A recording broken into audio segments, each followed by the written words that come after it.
ఎందుకు digital marketing చేసుకోవాలి ఒక వెంచర్ వాళ్ళు, ఒక అపార్ట్మెంట్ వాళ్ళు, ఒక విల్లా వాళ్ళు అని అంటే బేసిక్గా ఇవాళ డిజిటల్ మార్కెటింగ్ ఏం చేస్తుంది?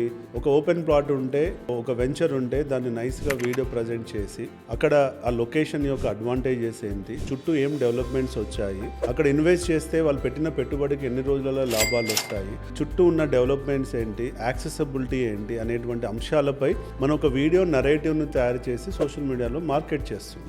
మార్కెట్ చేయడం వల్ల ఏమవుతుందంటే మన ప్రోడక్ట్, మన బ్రాండ్ అనేది ఒక ఎండ్ కన్స్యూమర్కి త్వరగా వెళ్తుంది. రైట్? ఒక సేల్స్ ఏజెంట్ ఉన్నాడు. సేల్స్ ఏజెంట్కి ఎంతమంది పరిచయం ఉంటారు? మా అంటే సేల్స్ ఏజెంట్కి ఛానల్ పార్ట్నర్కి ఒక 100 మంది నెట్వర్క్ ఉంటుంది, అంతే కదా? ఎంతసేపు ఈ ప్రోడక్ట్ని ఆ 100 మందిలోనే తిప్పుతూ ఉంటాడు. రైట్?